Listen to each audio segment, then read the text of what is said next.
concernant le Sénégal, on va essayer d'évaluer la gouvernance sale en s'appuyant sur ces deux piliers, c'est-à-dire la gouvernance politique et la gouvernance économique.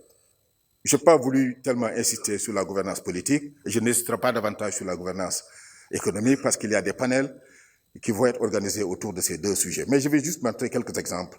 Là, c'est l'indice Mo Ibrahim. J'aurais pu choisir d'autres données provenant d'autres bases et qui montrent que le Sénégal est quand même assez bien classé. Je crois qu'au niveau mondial, le Sénégal est dans le peloton de tête concernant la démocratie et l'état de droit. Je crois qu'un rapide examen de la géographie de la démocratie permet de comprendre cela, pour voir qu'à part les pays d'Amérique du Nord et d'Europe occidentale, il y a très peu de pays qui peuvent rivaliser avec le nôtre dans ce domaine.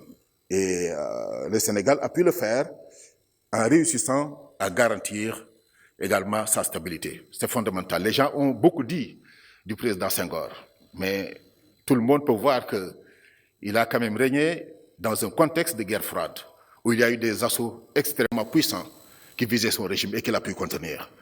On a vu aussi, avec l'histoire récente, ce qu'il est advenu du président Sall, mais je ne vais pas anticiper, ça fera l'objet d'un panel. Ce qui me permet d'aller rapidement vers la gouvernance économique. Là, je voudrais juste montrer deux graphiques. J'aurais pu en montrer beaucoup, concernant le PIB par tête, l'évolution du PIB par tête. L'incidence de pauvreté. L'incidence de pauvreté a baissé, passant de 32% à 27% entre 2011 et 2018-2019. Et cette baisse a été prononcée à Dakar, mais également dans le milieu rural. C'est extrêmement important. Parce que je crois qu'une des thématiques de l'économie de développement, c'est le fait que les zones rurales ont toujours été défavorisées dans les politiques publiques dans les pays en développement. Mais ce qu'on a aussi noté avec la gouvernance sale, c'est effectivement que les zones rurales ont pu sortir la tête de l'eau au regard de beaucoup d'indicateurs sociaux. Et ces autres instruments, c'est les bourses, la bourse sociale, qui a permis de significativement réduire la pauvreté. Ce qu'il faut comprendre, c'est qu'il y a un seuil de revenus qui détermine la pauvreté, et toutes les personnes qui sont en deçà de ce seuil sont considérées comme pauvres. Avec la bourse, le revenu augmente, ce qui permet de tirer plus de gens hors de ce seuil, et ce qui a été obtenu. Autre chose qui est importante, et sur laquelle je voudrais passer très rapidement, c'est la pression fiscale. La pression fiscale est passée de 15,2% en 2014 à 18,3%. Je crois que ça, c'est extrêmement important.